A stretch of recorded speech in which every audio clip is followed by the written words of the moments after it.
जब एक अंधी बुढ़िया ने ठगा श्री गणेश जी को।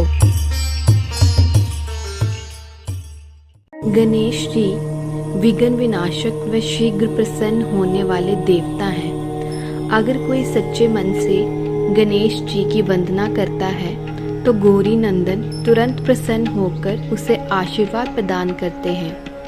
वैसे भी गणेश जी जिस स्थान पर निवास करते हैं उनकी दोनों पत्नियां रिद्धि व सिद्धि भी उनके साथ ही रहती हैं।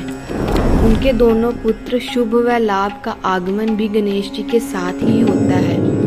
कभी कभी तो भक्त भगवान को असमंजस में डाल देते हैं। पूजा पाठ व भक्ति का जो वरदान मांगते हैं वह निराला होता है। काफी समय पहले की बात है। एक गांव में एक अंधी बुढ़िया रहती थी। वह गणेश जी की परम भक्त थी। आंखों से भले ही दिखाई नहीं देता था, परंतु वह सुबह शाम गणेश जी की बंदगी में मगन रहती। नित्य गणेश जी की प्रतिमा के आगे बैठकर उनकी स्तुति करती, भजन गाती व समाधि में लीन रहती। गणेश जी बुढ़िया की भक्ति से बड़े प्रसन्न हुए। उन्होंने सोचा, ये बुढ़िया नित्य हमारा स्मरण करती है, परंतु बदले में मैं कुछ भी नहीं मांगती। भक्ति का फल तो उसे मिलना ही चाहिए। ऐसा सोचकर गणेश जी एक दिन बुढ़िया के सम्मुख प्रकट हुए तथा बोले, माई, तुम हमारी सच्ची भक्त हो। जिस श्रद्धा व विश्वास से हमारा स्मरण करती हो, हम उससे प्रसन्न हैं। अंत तुम जो वरदान चाहो हमसे मांग सकती हो। बुढ़िया बोली, प्रभु, मैं तो आपकी भक्ति प्रेम भाव से करती हूँ। मांगने का तो मैंने कभी भी सोचा नहीं। अंत मुझे कुछ नहीं चाहिए। गणेश जी पुनः बोले, हम वरदान देने के लिए आए हैं। बुढ़िया बोली, हे सर्वेश्वर, मुझे मांगना तो नहीं आता। अगर आप कहें तो मैं कल मांग लूँगी। तब तक मैं अपने बेटे व बहू से भी सलाह मशवरा कर लूँगी। गणेश जी कल आने का वादा करके वापस लौट गए।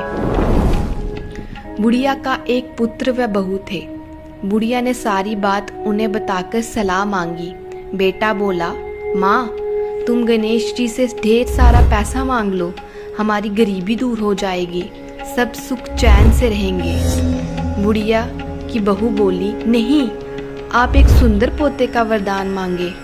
वंश को आगे बढ़ाने वाला भी तो चाहिए ना। बुढ़िया बेटे और बहू की बातें सुनकर असमंजस में पड़ गई। उसने सोचा, ये दोनों तो अपने अपने मतलब की बात कर रहे हैं। बुढ़िया ने पड़ोसियों से सलाह लेने का मन बनाया। पड़ोसन भी नेक दिल की थी। उसने बुढ़िया को समझाया कि तुम्हारी सारी जिंदगी दुखों में कटी है। अब जो थोड़ा जीवन बचा है वह तो सुख से व्यतीत हो जाए। धन अथवा पोते का तुम क्या करोगी? अगर तुम्हारी आंखें ही नहीं हैं तो ये सब संसारिक वस्तुएं तुम्हारे लिए व्यर्थ हैं। अंत तुम अपने दोनों आंखें मांग लो। बुढ़िया घर लौट आई। बुढ़िया और भी सोच में पड़ गई। उसने सोचा, कुछ ऐसा मांग लूं जिससे मेरा बहू व बेटे सबका भला हो जाए। लेकिन ऐसा क्या हो सकता है? इसी उधेड़-बुन में सारा दिन व्यतीत हो गया। बुढ़िया कभी कुछ मांगने का मन बनाती तो कभी कुछ, परंतु कुछ भी निर्धारित नहीं कर सकी। दूसरे दिन गणेश जी पुनः प्रकट हुए तथा बोले, आप जो भी मांगोगे वह हमारी कृपा से हो जाएगा, ये हमारा वचन है। गणेश जी के पावन वचन सुनकर बुढ़िया बोली, हे गणराज, यदि आप मुझसे प्रसन्न हैं तो कृपया मुझे मन इच्छित वरदान दीजिए। मैं अपने पोते को सोने के गिलास में दूध पीते देखना चाहती हूँ। बुढ़िया की बातें सुनकर गणेश जी की उसकी सादगी व सरलता पर मुस्कुरा दिए। बोले, तुमने तो मुझे ठग ही लिया है। मैंने तुम्हें एक वरदान मांगने के लिए बोला था, परंतु तुमने तो एक वरदान में ही सब कुछ मांग लिया। तुमने अपने लिए लंबी उम्र तथा दोनों आंखें मांग ली है। बेटे के लिए धन व बहू के लिए पोता भी मांग लिया। पोता होगा, ढेर सारा पैसा होगा, तभी तो वह सोने के गिलास में दूध पिएगा। पोते को देखने के लिए तुम जिंदा रहोगी, तभी तो देख पाओगी।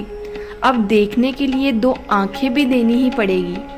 फिर भी वह बोले, जो तुमने मांगा वह सत्य होगा। ये कहकर गणेश जी अंतर्ध्यान हो गए। कुछ समय पाकर गणेश जी की कृपा से बुढ़िया के घर में पोता हुआ बेटा का कारोबार चल निकला तथा बुढ़िया की आंखों की रोशनी भी वापस लौट आई।